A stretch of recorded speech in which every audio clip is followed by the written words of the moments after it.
Today recipe మీకు అర్థమై ఉంటుందిగా, పానీపూరి. ఈ పానీపూరికి ఏంటంటే కర్రీ కానీ అది చారు అది వాటర్ కానీ లేకుండా నేను మా పిల్లలకి అప్పటికప్పుడు అడిగారని నేను మార్నింగ్ పప్పు కర్రీ చేశాను. ఈ పప్పు కర్రీతో ఎలా చేస్తానో చూడండి. ఇలా పప్పు కర్రీ ఒక బౌల్లోకి తీసుకున్నాను. ఇది వచ్చేసి మామిడికాయను టమాటా పప్పు దీంట్లో ఏం చేస్తున్నా అంటే కొంచెం చింతపండు నానబెట్టుకున్నాను. ఇప్పుడు ఇది మొత్తం రసం తీసి ఇందులో కలిపేస్తాను. ఇలా పప్పులో మొత్తం చారంతా అదే చింతపండు రసం అంతా ఇలా కలిపేసాను.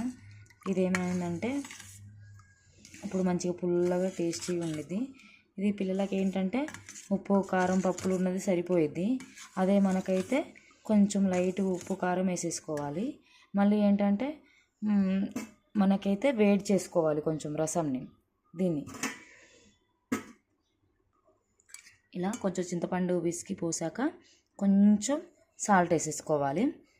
ఎందుకంటే చింతపండుకు సాల్ట్ పడుతుంది కదా, కొంచెం సాల్ట్ వేసేసుకోవాలి. వేసేసుకొని దీన్ని ఏం చేయాలంటే ఇవి ఇన్స్టాంట్గా ఇవి డిమార్ట్లో దొరుకుతాయి కదా ప్యాకెట్స్, పానీపూరి ఇవి తీసుకొచ్చాను. ఇవి ఏం చేస్తానంటే ఇట్లా ప్యాన్ పెట్టేసి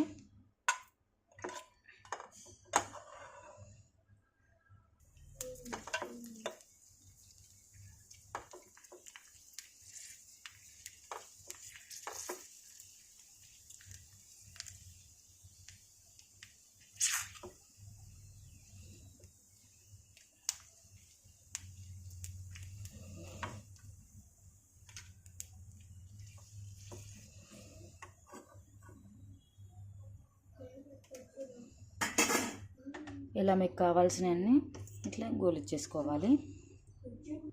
ఇలా కర్రీ లేకుండా చారు లేకుండా బయట పానీపూరిలాగా అలా చేయడానికి టైం లేక బాబు స్కూల్ నుండి వచ్చి సడన్గా అడిగాడు పానీపూరి కావాలని. అందుకే నాకు ఇలా ఐడియా వచ్చిందనమాట. పప్పు కర్రీ ఉంది కదా అని దాంట్లో ఇలా పిండి చేశాను అనమాట. చింతపండు కలిపేసి చేపిస్తాను. దీన్ని మనకైతే కొంచెం వెయిట్ చేసుకొని తిన్నామనుకోండి సూపర్ ఉండిద్దండి, ఎక్సలెంట్. మీరు ఒకసారి ట్రై చేయండి, చాలా బాగుండిద్ది.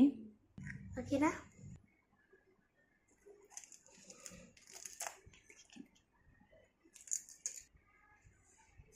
Super mummy. మా అబ్బాయికి అయితే చాలా బాగా నచ్చిందండి. మీరు కూడా ట్రై చేయండి, సబ్స్క్రైబ్ చేసుకోండి. Thank you.